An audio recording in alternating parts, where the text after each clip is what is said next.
Today, as Israel claims to have seized a Hamas stronghold in Gaza after a 10-hour fight in the tunnels, uh, they have apparently agreed some form of pause, a 4-hour pause from Thursday on a regular basis with a 3-hour warning of that pause taking place.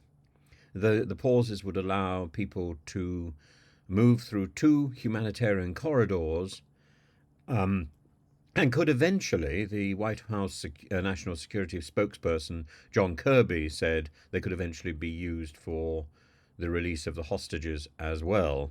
This is a major achievement by President Biden.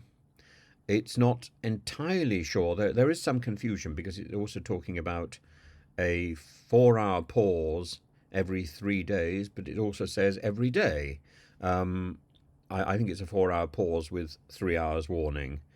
And so far, this is an announcement made by the US. It's not directly been confirmed by Israel, but there seems to be a lot of a lot of talk going on.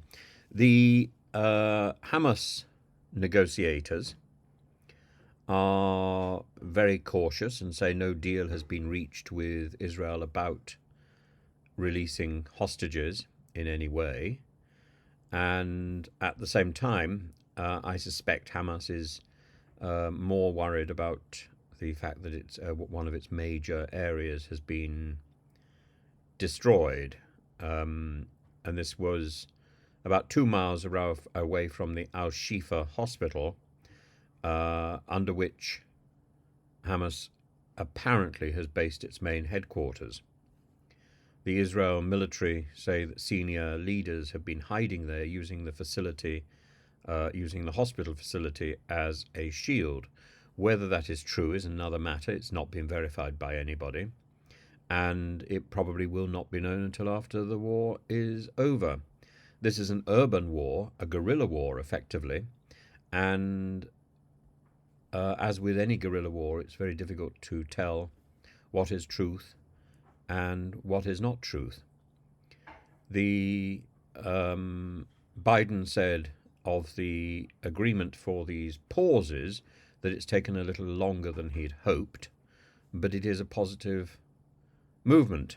It's not a ceasefire. A ceasefire is perhaps a foolish thing to request at the moment because Biden is more likely to be more defiant the more people hammer on about a ceasefire. Instead, I think one should look at trying to achieve things which could be ratcheted up towards peace. Ultimately, if we want to call for anything, it's peace.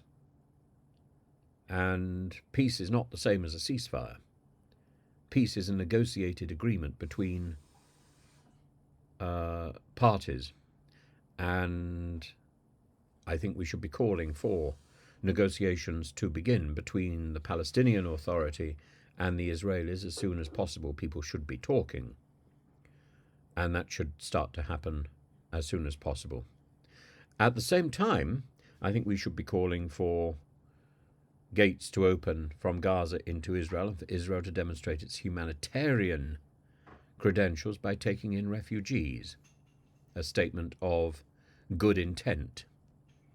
And at the moment in Paris, officials from 80 countries are meeting to coordinate humanitarian aid to Gaza and to find ways to help wounded civilians escape the siege, now beginning its second month. And that, again, I think means that we have to find different routes into Gaza, not just the Rafah crossing. And that's an important thing to demand. So if anybody is going on a march on Saturday, these are the slogans that one should be calling for. These are the aims that one should be calling for. Specific goals which can be achieved. And ultimately a call for peace. And I think one should be saluting Biden for his major achievement in getting this far.